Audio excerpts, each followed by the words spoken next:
Yuna ran through the western tunnels as fast as her legs could carry her. The sounds of battle echoed behind her, distant but terrible. Explosions, screams, the sharp crack of plasma weapons. She tried not to think about her friends fighting and dying. She had a mission. 200 children needed her help.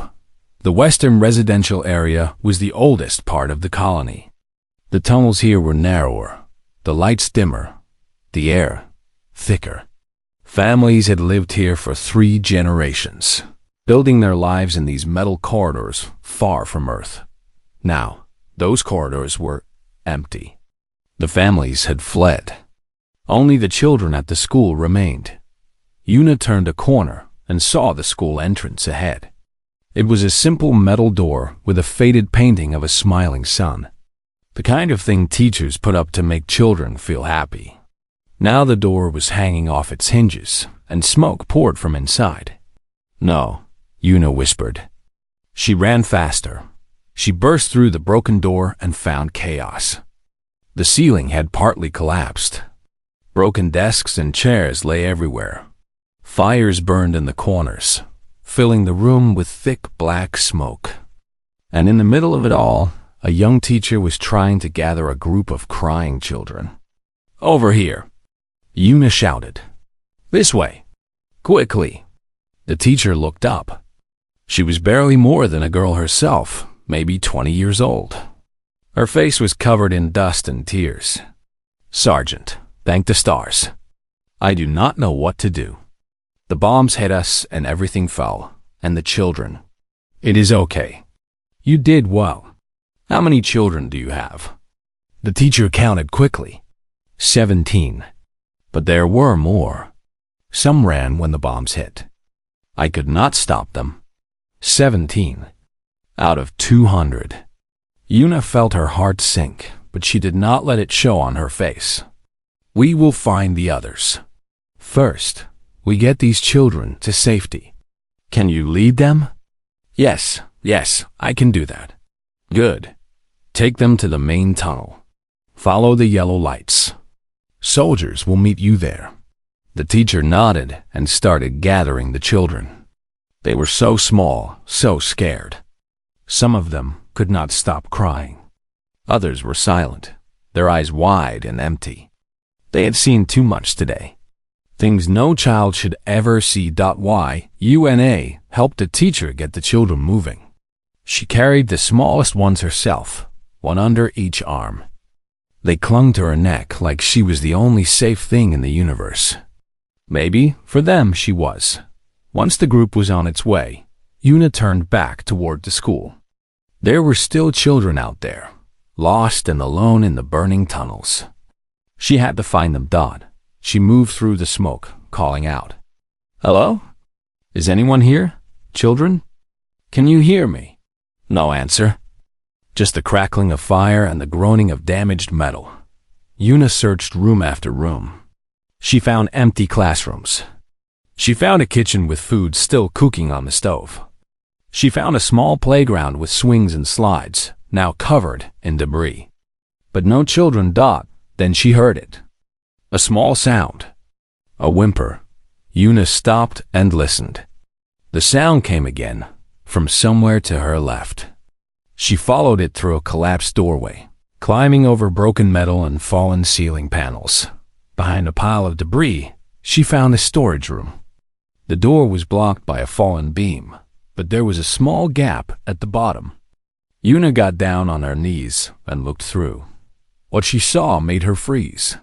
There was a child in the storage room, but it was not a human child. It was small, smaller than a human child of the same age would be. Its body was covered in silver scales that should have been beautiful, but were now dull and cracked. One of its arms hung at a strange angle, clearly broken. Dark blue blood dripped from a wound on its head. And its eyes, those huge black Valari eyes, stared at Yuna with pure terror. A Valari child. Here, in a human colony, in the middle of a war, Yuna did not know what to do. Her training told her this creature was the enemy. Its kind was killing her friends right now. Its kind had started this war. Its kind wanted to destroy everything she loved, but her heart told her something different. Her heart saw a scared child, alone and hurt, hiding in the dark. "Hey," Yuna said softly. "Hey there. It is okay. I am not going to hurt you." The Valari child pressed itself against the wall. Its thin body shook with fear. It opened its mouth and made a sound, something between a cry and a whisper. Yuna could not understand the words, but she understood the meaning. "Please, do not hurt me." Yuna looked at the fallen beam blocking the door. It was heavy, but she was strong. She grabbed the metal and pulled with all her strength. Her muscles screamed. Her back ached.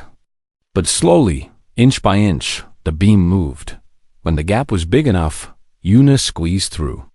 The Valari child tried to run, but there was nowhere to go. The storage room was small, and its injured leg would not let it move fast. She, Yuna whispered.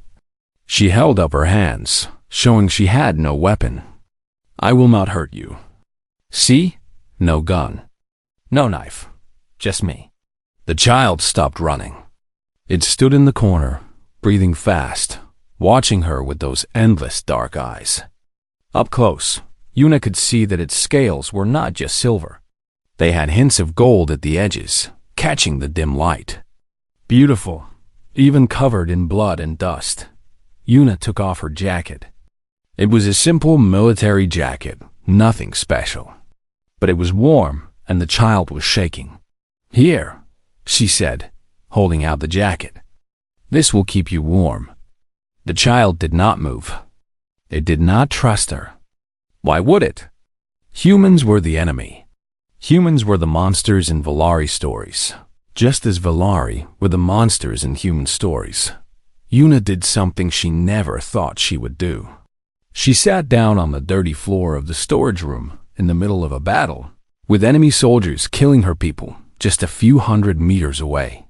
She sat down and waited. "My name is Yuna," she said quietly. "I am a soldier, but I am also just a person. I like cooking. I like reading stories. I like watching the stars, even the fake ones we have here on Titan." She smiled a little. "I had a little sister once. She was about your size.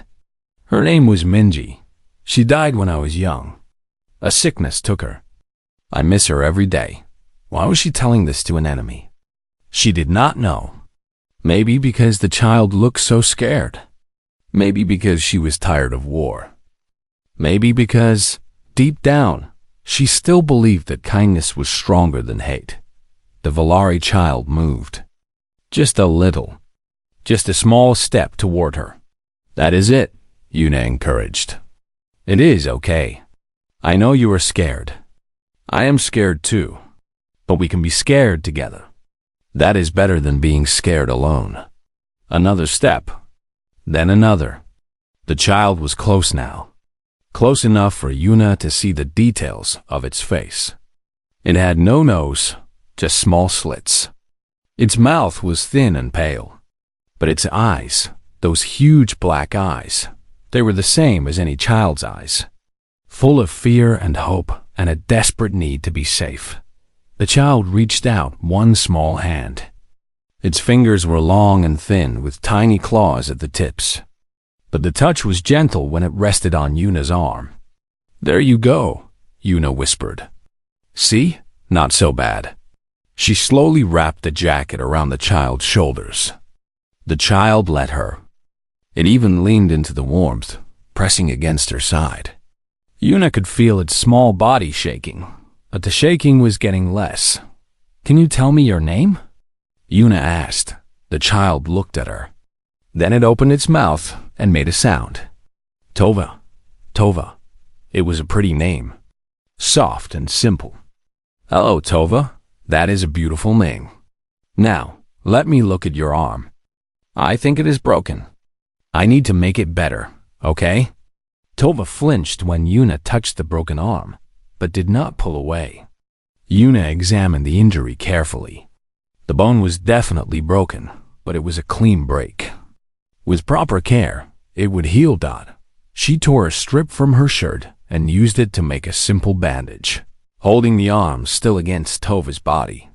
There, that will help until we can get you to a doctor. Tova made another sound. Yuna's translator picked it up and turned it into words. Why? Why? What? Why do you help me? I am your enemy. Yuna thought about the question. It was a good question. A fair question. Why was she helping a Valari child while Valari soldiers were killing her people? Because you are a child, she finally said. And children are not the enemy. Not human children, not Valari children. This war is not your fault. You did not choose to be born Valari, just like I did not choose to be born human. We are just two scared people in a very scary situation. Tova stared at her for a long moment. Then, slowly, the child leaned forward and rested its head against Yuna's shoulder. Its body relaxed, the tension draining away. Yuna felt tears prick her eyes. She blinked them away. This was not the time for crying. She had a child to protect. Can you walk? She asked. Tova tried to stand but winced in pain. The injured leg was worse than Yuna had thought. Okay, no walking. I will carry you. She picked up the small Valari child carefully, cradling it against her chest. Tova weighed almost nothing. Its body was light and fragile, like a bird. Yuna could feel its heart beating fast against her own chest. Hold onto my neck, she instructed. We are going to move fast, okay? Keep your head down and do not let go. Tova wrapped its thin arms around Yuna's neck. Its claws were sharp, but they did not hurt. The child knew how to be gentle. Yuna climbed back through the gap in the doorway and started moving through the tunnels. She stayed away from the main passages, using the smaller maintenance corridors that most people did not know about. Every few minutes, she stopped to listen for enemy soldiers. She heard them sometimes, their strange silent footsteps echoing in the distance. But she was careful. She was quiet. She knew these tunnels better than any invader could. The sky above Titan burned orange and red. It was not a natural sunset. It was fire. It was death falling from the stars. Park. Do-hyun stood at the command center window and watched the Valari ships descend through the thick atmosphere. There were hundreds of them, maybe thousands. Their dark shapes blocked out the distant sun, casting shadows over the human colony below. Lieutenant, a voice called from behind him. We need to start the evacuation now. Do-hyun did not turn around. He kept his eyes on the sky. The Valari had finally come. After years of small conflicts on distant moons and forgotten asteroids, they had come to Titan. They had come to the largest human colony outside of Earth. How many civilians? Do-hyun asked. 42,000, the voice answered. It belonged to Corporal Kim Hana, a young woman with short black hair and tired eyes. She had not slept in 3 days. None of them had. The underground shelters can hold maybe half that number. Then we need to get the other half off this moon. Do-hyun finally turned around. The command center was full of soldiers running between screens and shouting orders. Red lights flashed on the ceiling. Alarms rang in the distance. Everything was chaos, but Do-hyun forced himself to stay calm. Panic would kill them faster than any alien weapon. What ships do we have? He asked. Hannah checked her tablet. Her fingers moved quickly across the screen. 12 transport vessels. Each can carry about 1,000 people. But Lieutenant, the Valari are already entering the atmosphere. They will reach us in less than 2 hours. 2 hours. 21,000 people needed to escape, and they had 2 hours. Do-hyun walked to the main console and pressed a button. His voice echoed through every speaker in the colony. Attention all civilians. This is Lieutenant Park Do-hyun of the United Earth Defense Force. The colony is now under attack. Please proceed to your designated evacuation points immediately. Do not bring personal belongings. Do not wait for family members who are not with you. Move now. Your lives depend on your speed." He released the button and took a deep breath. He knew what his words meant. He was telling mothers to leave without their children. He was telling husbands to abandon their wives. But there was no other choice. Every second of delay would cost lives. "Hannah, I want all available soldiers on evacuation duty. Get those civilians to the transport ships." "Yes, Lieutenant." Hannah ran off to give the orders. Do-hyun turned back to the window. The Valari ships were closer now. He could see their shapes more clearly. They looked like giant insects with long bodies and sharp wings. Beautiful and terrible at the same time. The Valari were not like humans. They came from a world of ice and darkness, far beyond the edge of human space. Their bodies were tall and thin, covered in scales that shimmered like silver in the light. Their eyes were large and completely black, like pools of endless night. They had no noses, only small slits above their thin mouths. But what made them truly different was their society. The Valari were ruled by a queen, not a human kind of queen, who wore a crown and sat on a throne. The Valari queen was like the queen of a bee colony. She was the mother of her entire race. Every Valari was born from her body.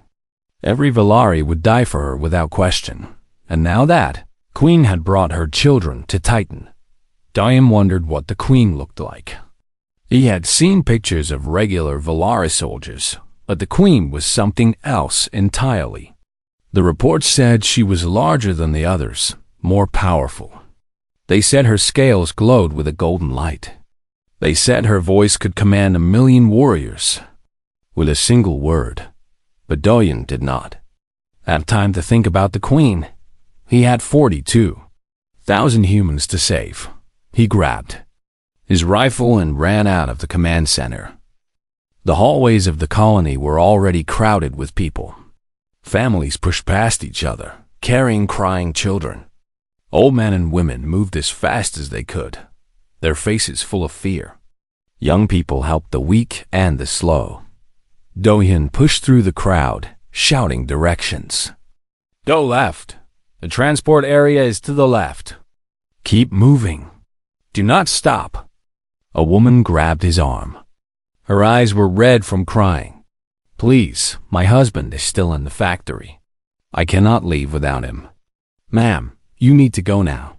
Your husband will find another way out. But go now." Do-hyun pulled his arm free and kept moving. He hated himself for being so harsh, but he had no choice. If he stopped to comfort every scared person, no one would survive. The ground shook beneath his feet. The first Valari bombs had hit the surface. The attack had begun. Do-hyun reached the main tunnel that led to the underground shelters. A group of soldiers was already there, directing traffic. Among them was Sergeant Han Yuna. Yuna was a small woman with a round face and gentle eyes. She did not look like a soldier. She looked like someone who should be teaching children or growing flowers. But Do-hyun knew better. Yuna was one of the best fighters in his unit. She had survived 3 battles against the Valari and killed more enemies than soldiers twice her size. "Sergeant Han," Do-hyun called out. "Status report." Yuna saluted quickly. "We have about 8,000 civilians in the shelters already, Lieutenant. The tunnels are holding, but I'm worried about the eastern section. The supports there are old. Keep people away from the east. Focus on the northern tunnels." "Yes, sir." Another explosion shook the colony.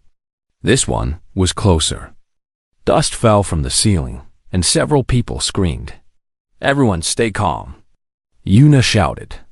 Her voice was strong and clear, surprising for someone so small. "The tunnels are safe.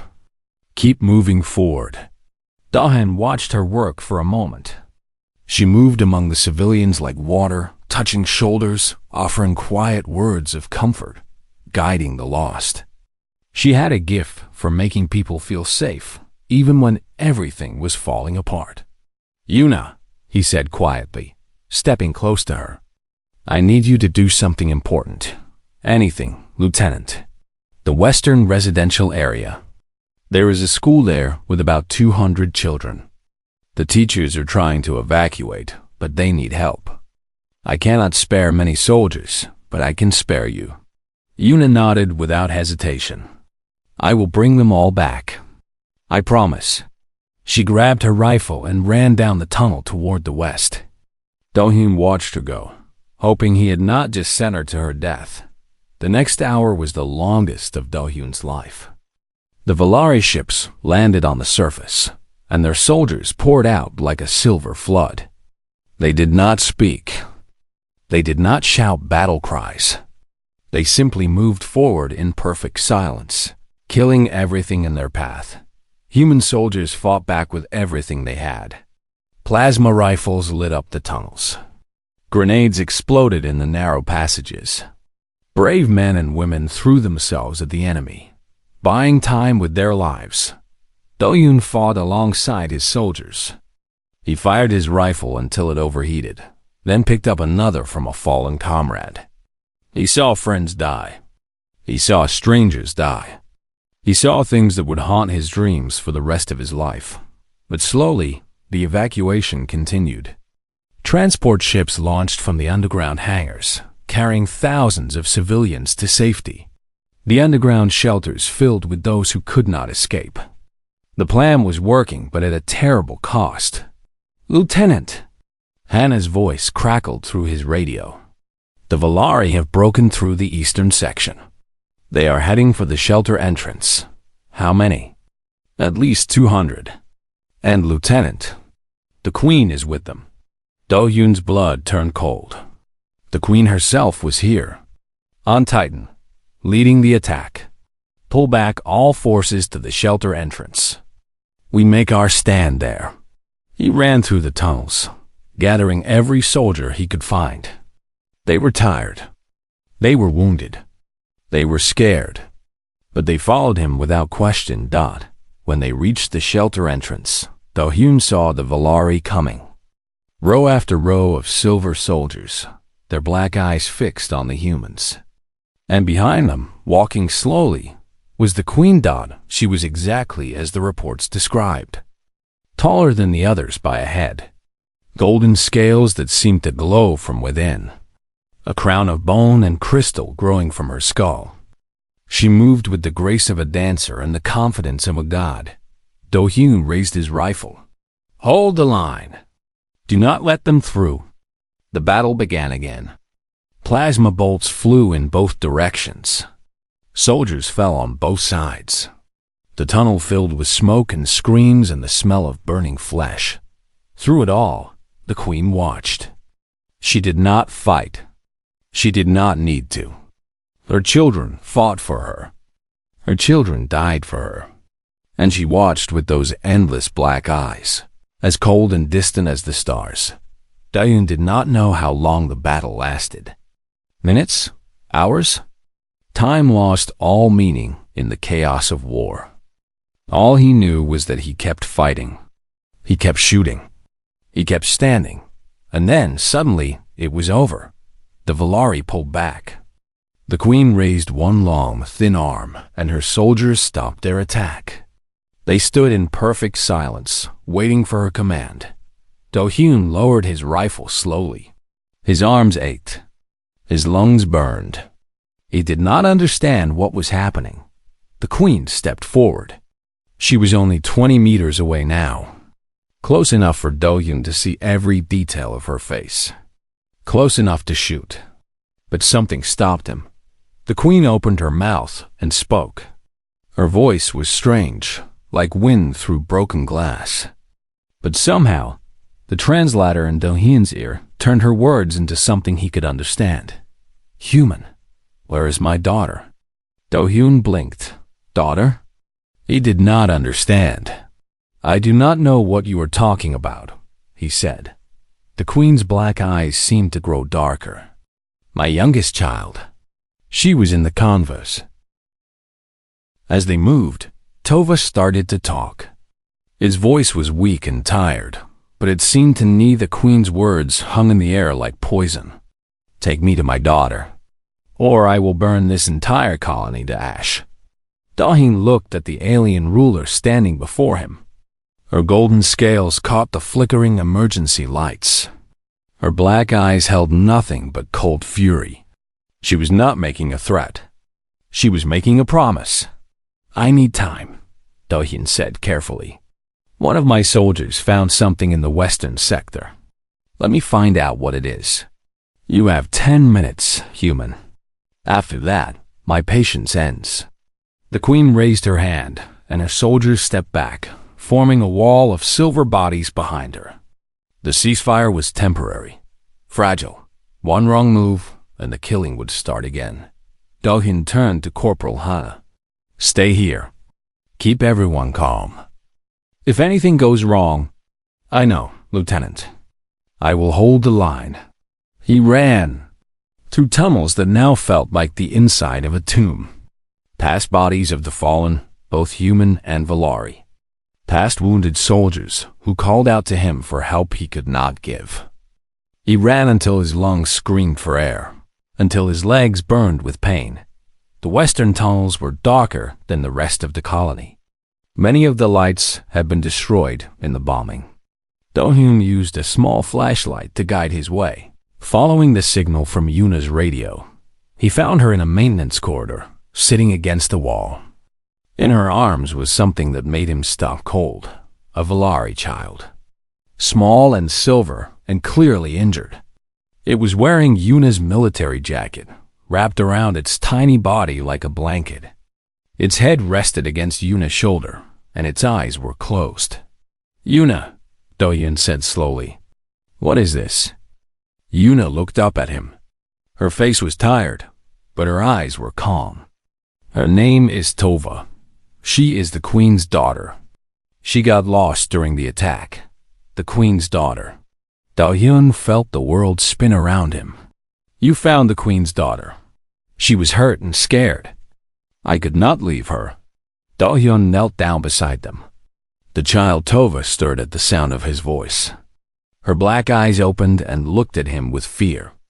It is okay, Yuna said softly, stroking the child's head. This is my friend. He will not hurt you either. Dahin stared at the scene before him. A human soldier comforting an enemy child. It was strange. It was impossible. It was the most beautiful thing he had seen in this entire terrible day. The Queen is at the shelter entrance, he said. She threatened to destroy the entire colony if we do not return her daughter. Yuna nodded slowly. Then we should return her. Just like that? No demands? No conditions? What would we demand? Peace? You cannot force peace, Dahin. You can only offer it. Yuna looked down at Tova. Besides, she is just a child. She does not deserve to be used as a bargaining chip. Dahin wanted to argue. His training told him this was a mistake. They had the Queen's only weakness in their hands. They could end the war today, force the Valari to retreat, save thousands of human lives. All they had to do was use one small child. But he looked at Tova, at her broken arm and her scared eyes, and he could not do it. Whatever else he was not a monster. Okay, he said finally. We do it your way. But I am coming with you, and I am bringing soldiers. Fair enough. Yuna stood up carefully, still holding Tova in her arms. The child made a small sound of protest at the movement, but did not let go of Yuna's neck. They walked through the tunnels together. Dahin called ahead on the radio, telling his soldiers to stand down and let them pass. The news spread quickly. Whispers followed them everywhere they went. The enemy princess, the Queen's daughter, captured by a human sergeant. When they reached the shelter entrance, the scene was tense. Human soldiers stood on one side, their weapons ready. Valari soldiers stood on the other, equally prepared for battle. In the middle, The queen waited. Her eyes found Tova immediately. For the first time, something changed in that cold alien face. Something that might have been relief. Something that might have been love. "My child," the queen said. Her voice was different now, softer, almost human. Tova lifted her head from Yuna's shoulder. When she saw her mother, she made a sound that needed no translation. A sound of pure joy. Yuna walked forward. Every human soldier raised their weapon. Every Valari soldier did the same. The tunnel was full of guns pointing at one small human woman carrying one small alien child. "Put your weapons down," Dahyun ordered. "All of you." "But Lieutenant, that is an order." Slowly, reluctantly, the human soldiers lowered their weapons. The queen made a gesture, and her soldiers did the same. Yuna walked into the empty space between the two armies. She was completely alone, completely vulnerable. If either side decided to shoot, she would be the first to die. But she kept walking, her steps steady and calm. She stopped a few meters from the queen. Up close, the alien ruler was even more impressive. Her golden scales seemed to glow within her light. Her crown of bone and crystal sparkled like stars. She was tall and terrible and beautiful, but her eyes were fixed only on her daughter. "She is hurt," Yuna said. "Her arm is broken, and she has some cuts on her head. But she will be okay. She just needs medical care." The queen reached out with one long, thin hand. Her fingers touched Tova's face gently, tracing the lines of her scales. Tova leaned into the touch, making soft sounds of happiness. "You did this," the queen said. It was not a question. "You bandaged her arm. You carried her through the tunnels. You protected her." "Yes. Why?" It was the same question Tova had asked. Yuna gave the same answer. "Because she is a child. And children are not the enemy."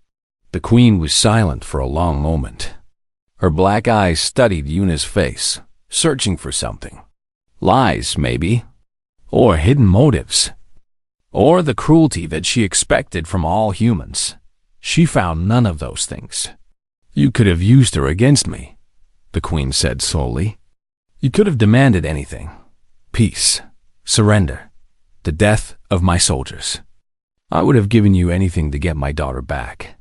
"I know. Then why did you not?" Yuna thought about the question. She thought about the war, about all the people who had died, about all the hate that had built up between their species over the years. She thought about how easy it would have been to add to that hate, how easy it would have been to be cruel. "Because," she said finally, "I want my children to grow up in a universe where enemies can become friends, where hate can become understanding, where a human can help a Valari child, and a Valari mother can say thank you." If I had used Tova as a weapon, what kind of universe would I be building? What kind of example would I be setting? She looked down at Tova, then back at the queen. "I do not know if peace is possible. I do not know if your people and my people can ever stop fighting. But I know that kindness is always possible, even in war. Especially in war." The queen said nothing, but something shifted in her eyes. The coldness melted, just a little. The fury faded just a fraction. She held out her arms. "Give me my daughter." Yuna looked at Tova. "Your mother is here. Do you want to go to her?" Tova nodded. But as Yuna started to hand her over, the child did something unexpected. She reached out and grabbed Yuna's hand, holding it tight with her small clawed fingers. "Come with us," Tova said. Yuna blinked. "What? Come with us. Stay with me. You are nice. I like you." The queen's eyes widened. In all her years of war, she had never seen anything like this. Her own daughter, clinging to a human enemy, asking for that enemy to come home with them. Yuna gently freed her hand. "I cannot come with you, Tova. I have to stay here with my people. But I will always remember you. And maybe someday, when this war is over, we can meet again." Tova's eyes filled with tears. Blue tears, Yuna noticed. Even Valari children cried. "Promise?" "I promise." Yuna lifted Tova one last time and placed her gently in the queen's arms. The alien ruler held her daughter close, wrapping her long arms around the small body. For a moment, they were not enemies. They were not different species. They were just a mother holding her child, grateful to have her back. "What is your name, human?" the queen asked. "Han Yuna." "Han Yuna, I will remember that name." The queen paused. "I am Nira, 7th queen of the Valari Dominion, and I owe you a debt that can never be repaid. You owe me nothing. Just take care of her." Nira looked at her daughter, then at Yuna, then at the human soldiers behind her. For a long moment, she was silent. Everyone waited. The future of two civilizations hung in the balance. "I came here to destroy you," Nira said finally. "I came to burn your colonies and scatter your people across the stars. That was my plan. That was my duty as queen." She took a deep breath. "But today, a human showed my daughter kindness. A human risked her life to protect an enemy child. A human taught my daughter that not all humans are monsters." Her voice grew stronger. "I cannot ignore that. I cannot pretend it did not happen. My people believe humans are cruel and heartless. My people believe you are incapable of mercy. Today, Han Yuna proved them wrong." Nira raised her voice so all could hear. "I declare a ceasefire. All Valari forces will stop fighting immediately. We will return to our ships and leave this moon. This battle is over." A murmur ran through both armies. Surprise, confusion, hope. Do-Hyun stepped forward. "Your Majesty, if I may speak?" Nira looked at him with those bottomless black eyes. "You may. A ceasefire is welcome. But what about tomorrow? What about next week? What about next year? Will you come back with more ships? Will the war continue?" "That is a fair question, Human Co." 6 months had passed since the Battle of Titan. Yuna stood at the window of her small apartment, looking out at the rebuilt colony. Construction machines moved through the tunnels, repairing the damage from the attack. New lights had been installed, brighter and warmer than before. Children played in the corridors again, their laughter echoing off the metal walls. Life was returning to normal. Or at least a new kind of normal. The ceasefire had held. No Valari ships had attacked any human colony since that day. No human ships had attacked any Valari world either. It was not peace, not officially. But it was quiet. It was hope. Yuna's radio beeped. She picked it up and heard Do-Hyun's voice. "Yuna, you need to come to the command center. Now. What is wrong?" "Nothing is wrong. At least, I do not think so. Just come quickly." She put on her uniform and walked through the colony. People nodded at her as she passed. Some smiled. Some whispered to each other. She had become famous after the battle. The soldier who saved the Valari princess. The woman who stopped a war. She did not feel like a hero. She just felt like someone who had done the right thing at the right time. The command center was busy when she arrived. Officers ran between screens, talking urgently into radios. Do-Hyun stood at the main console, staring at something on the display. "What is happening?" Yuna asked. Do-Hyun turned to face her.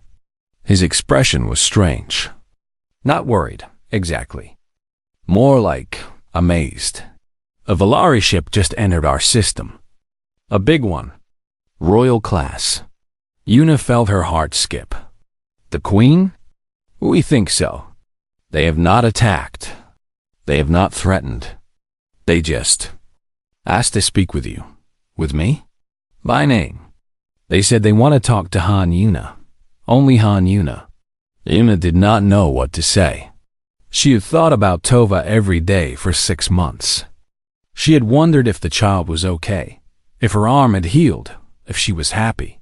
But she never expected to see her again. She never expected the Queen to come back. "What should I do?" she asked.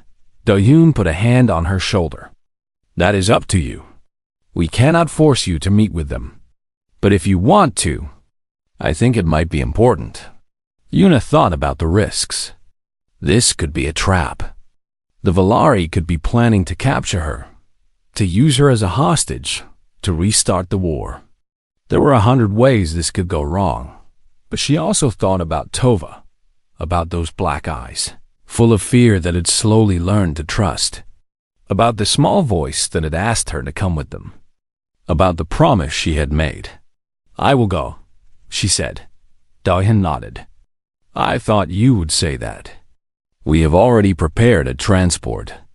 I am coming with you. You do not have to. I know. But you saved all of us that day.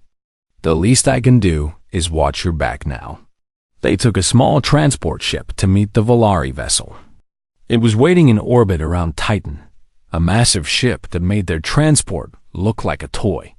Its hull was covered in golden patterns that seemed to glow against the darkness of space as they approached. A message came through the radio. A Valari voice, cold and formal. "Human vessel, you are cleared to dock at Bay 7. The Queen will receive you in the throne room. Do not bring weapons. Do not bring recording devices. Come in peace, and you will leave in peace." The docking bay was beautiful. Yuna had never seen anything like it. The walls were covered in crystals that reflected light in 1,000 colors. The floor was smooth as glass. Valari soldiers lined the path from the docking bay to the main corridor, but they did not raise their weapons. They simply watched with their endless black eyes. A tall Valari approached them.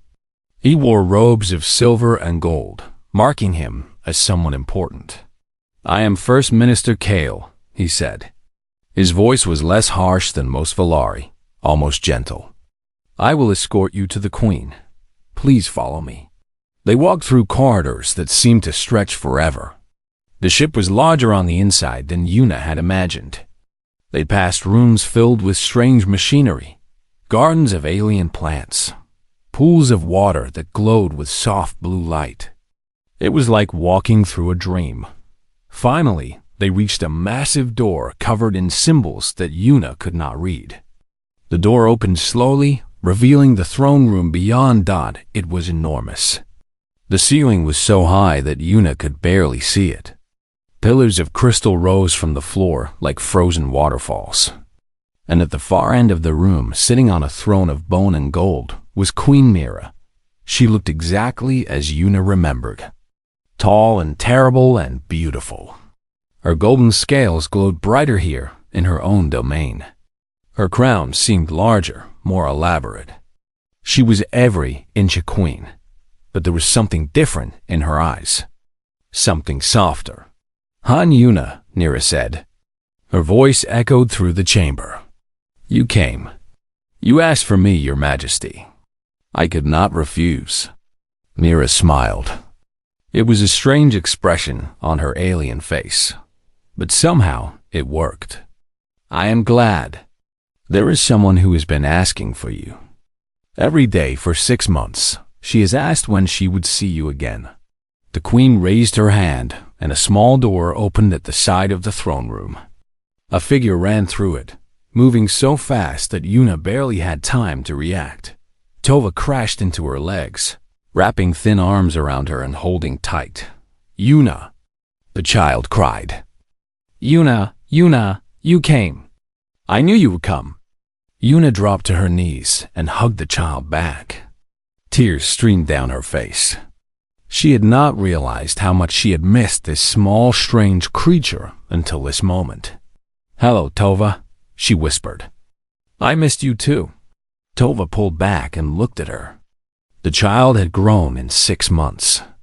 She was taller now, her scales shinier, her movements more confident. And her arm was completely healed, moving freely as she gestured excitedly. "Look, look," Tova said, holding up her arm. It is all better. The doctors fixed it. But I kept the bandage you made me. I keep it under my pillow. Yuna laughed through her tears. That old piece of cloth. Why would you keep that? Because you gave it to me. Because it reminded me of you. Dungeon stood nearby, watching the scene with wide eyes. He had heard stories about what happened that day, but seeing it with his own eyes was different. A human and a Valari, hugging like old friends. Like family. Queen Nira rose from her throne and walked toward them. Her steps were slow and graceful. When she reached them, she looked down at her daughter and the human soldier, and her face showed an emotion that needed no translation. Pride, gratitude, love. You kept your promise, Nira said to Yuna. You said you would meet again when the war was over. Yuna stood up, keeping one hand on Tova's shoulder. The war is not over, Your Majesty. Not officially. No, not officially. Nira paused. But perhaps it is time to change that. Yuna's heart began to beat faster. What do you mean? Nira walked to one of the crystal pillars and touched it gently. Images appeared in the air, floating like ghosts. Images of war. Ships burning. Cities destroyed. Bodies of the dead, both human and Valari. For 50 years, our people have fought, Nira said. For 50 years, we have killed each other. We have hated each other.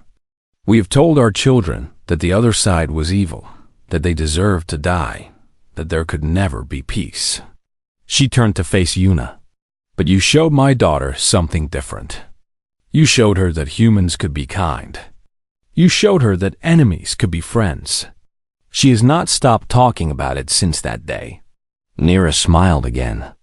She has been very annoying, actually. Every meal, she tells stories about the brave human who saved her. Every night, she asks me when we can see you again. Every morning, she asks why humans and Valari cannot just be friends. Tova looked embarrassed but also proud. It is true. Humans are not bad. Yuna is proof. One human does not represent all humans, Dohyun said carefully. Just as one act of kindness does not erase 50 years of war. You are right, Nira agreed. One human is not enough. One act is not enough. That is why I am here. She looked at Yuna directly. I came to ask for more. More what? More kindness. More understanding. More chances for our people to see each other as people, not as enemies. Nira took a deep breath. I came to propose a formal peace treaty. An end to the war. The beginning of something new. The words hung in the air. Peace. An end to the war. It seemed impossible. It seemed like a dream. Why now? Yuna asked. Why after all these years? Nira looked at her daughter. Because of her. Because of the way she talks about you. Because she made me realize that I have been fighting a war against people I do not even know. Against people who can be kind and brave and good. She turned back to Yuna. When you saved my daughter, you did not just save her life. You saved something inside me. A small piece of hope that I thought was dead. You showed me that peace was possible. Not easy, not guaranteed, but possible. Yuna did not know what to say. She was just a soldier. She was nobody important. She had only done what felt right. But maybe that was exactly the point. I cannot make this decision alone, she said finally. I am not a leader. I do not have the authority to accept a peace treaty. I know, Nira said. That is why I asked your lieutenant to come as well. She looked at Dohyun. You will carry my proposal back to your leaders. You will tell them what I have said. And you will tell them this. She stepped forward, standing close enough for Yuna to see every detail of her golden scales. Tell them that Queen Nira of the Valari offers peace. Not because she is weak. Not because she is afraid. But because a human woman showed her daughter that kindness exists even in war. Tell them that if humans can learn to trust Valari, then Valari can learn to trust humans. Tell them that the future does not have to be written in blood. Though 1 year later, the universe looked very different. Una stood on a stage in the Grand Assembly, all on Earth. It was the largest building humans had ever built, designed to hold representatives from every human colony. Today, it held something more. Today, it held the future. Beside her stood Queen Nera, dressed in robes of white and gold. On her other side stood Tova, now a year older and a full head taller, wearing her first formal dress. The child kept squirming, uncomfortable in the stiff fabric, but she stayed still when her mother gave her a look on in front of them. Thousands of people waited. Human diplomats, Valari representatives, journalists from 100 worlds, scientists, soldiers, artists, and ordinary citizens who had won the lottery to attend this historic moment. The peace treaty lay on the table between them. 200 pages of carefully negotiated terms, trade agreements, border definitions, cultural exchange programs, military limitations, everything that two civilizations needed to agree on to stop killing each other. It had taken a year of talking, a year of arguing, a year of small steps forward and occasional steps back. There had been moments when Una thought the whole thing would fall apart. There had been moments when old hatreds flared up and threatened to destroy everything. But somehow, they had made it to this day. Admiral Oh Sung-ho, the highest-ranking human official, spoke first. He was an old man with gray hair and tired eyes, a veteran of the earliest battles against the Valari. He had spent most of his life fighting them. Now he was about to sign a paper that would make them allies. 53 years ago, he began, the first Valari ship entered our system. We did not know what they wanted. We did not know who they were. We only knew that they were different, and that difference frightened us. He paused, looking out at the crowd. We have fought a long war. We have lost many good people. Humans and Valari alike have buried their children, mourned their friends, cursed the enemy across the stars. That pain does not disappear today. That pain may never disappear. The room was silent. Even the Valari, who usually showed no emotion, seemed to be listening intently. But today, we choose a different path. Today, we choose to believe that our children can have a better future than our past. Today, we choose hope over fear. He picked up a pen and signed his name at the bottom of the treaty. On behalf of the United Human Coalition, I accept this peace. Queen Nera stepped forward. Her voice filled the hall without any need for microphones. It was a voice that had commanded armies. Now it commanded something harder, trust. My people have a saying, she said. The stars do not care who wins. They only watch as worlds burn. For too long, we have burned your worlds, and you have burned ours. For too long, the stars have watched us destroy each other. She looked down at Tova, then at Una, then back at the crowd. 1 year ago, I came to destroy a human colony. I came with fire and death and hate. But instead, I found something I did not expect. I found kindness. She gestured toward Una. This woman saved my daughter's life. She had every reason to hate us. We had just attacked her home. We had killed her friends. We were the enemy in every way. But she looked at my child and saw not an enemy, but a child. She saw not a Valari, but a person. Nera's voice grew stronger. That act of kindness changed me. It made me question everything I believed. It made me ask whether peace was possible, whether two species so different in body could find common ground in spirit. She picked up her own pen, a beautiful instrument made of Valari crystal. Today, I have my answer. On behalf of the Valari Dominion, I accept this peace. May the stars finally see something other than war. She signed her name beside the admirals. The room erupted in applause. Humans and Valari clapping together, some crying, some cheering, all feeling the weight of history in this moment. But the ceremony was not over yet. Tova stepped forward, and the room fell quiet again. A child at a peace signing was unusual. A Valari child at a human peace signing was unprecedented. But Nira had insisted, and no one had been able to refuse. "I am Tova," the child said. Her voice was small but clear. "I am the daughter of Queen Nira. 1 year ago, I was very scared. My ship crashed, and I was alone, and I thought I was going to die." She looked at Yuna with those huge black eyes. But then Yuna found me. She did not hurt me. She did not leave me. She picked me up and carried me through the tunnels and kept me safe. She was warm and kind and gentle. Tova turned back to the crowd. "My people always told me that humans were bad, that they were cruel, that they would hurt me if they ever found me. But Yuna was not bad. Yuna was good. Yuna was the kindest person I ever met." Her voice cracked a little. "I used to have nightmares about humans. Now I have dreams about them instead. Dreams where we play together. Dreams where we are friends. Dreams where the war is over and everyone is happy." She reached up and took Yuna's hand with her right hand and her mother's hand with her left. Standing there, a small bridge between two worlds. "I do not understand everything about peace," Tova said. "I am just a child. But I know that kindness is better than hate. I know that friends are better than enemies.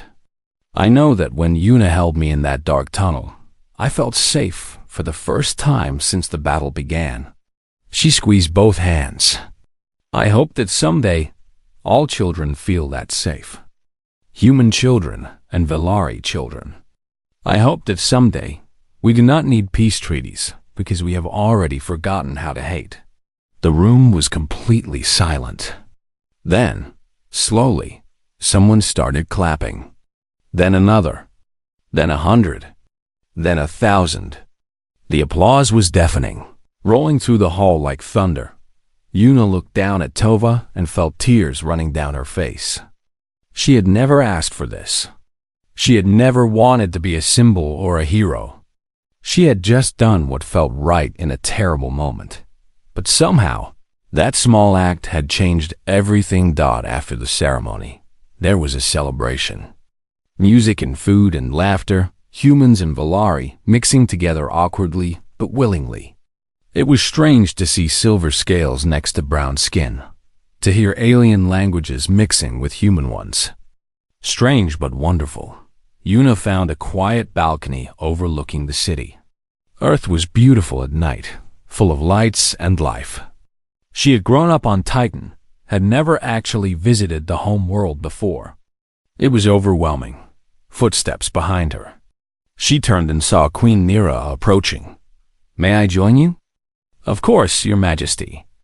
Nira stood beside her, looking out at the city. "My people have a tradition. When a great debt is owed, we do not simply say thank you. We make a promise." "What kind of promise?" "A promise to remember. To carry the memory of the kindness we received and pass it on to others."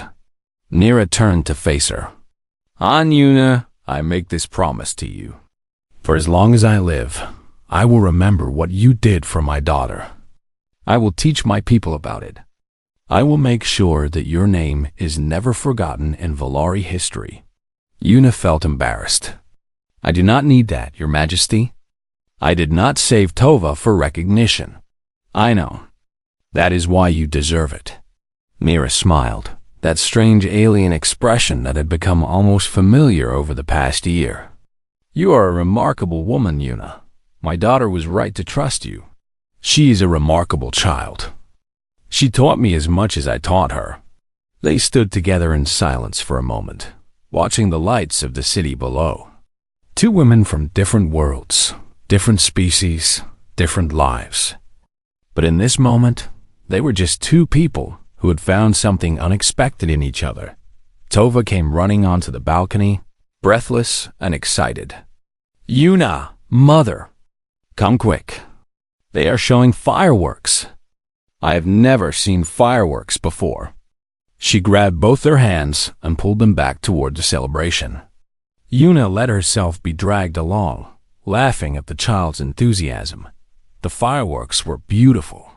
Explosions of color against the dark sky, patterns of light that bloomed and faded like flowers. Tova watched with her mouth open, her black eyes reflecting the colors. "They're like stars," she whispered. "Like tiny stars that dance." Yuna put an arm around the child's shoulders. "They are something we do to celebrate, to mark special moments." What moment are we marking? The beginning of something new, the end of something old. Yuna looked up at the fireworks. The hope that tomorrow will be better than yesterday. Tova leaned against her, content and happy. Around them, humans and Valari watched the display together. Some were still nervous, still unsure. But others had started talking, asking questions, sharing stories. The first small steps toward understanding that it would not be easy. There would be setbacks and conflicts and moments of doubt. 50 years of war could not be erased in a single day or even a single year. But the foundation had been laid. The door had been opened, and it had all started with one small act of kindness in a dark tunnel. Later that night, after the celebration had ended, Yuna found herself alone with Tova once more. The child was tired, but fighting sleep, not wanting the day to end. "Yuna," Tova said softly, "will you visit us? On our world? I would like that very much. And will you tell your people about us? About how we are not all bad?" Yuna knelt down to look the child in the eyes. "I will tell everyone. I will tell them about a brave little girl who got lost in a battle and trusted a stranger. I will tell them about a queen who chose peace over war. I will,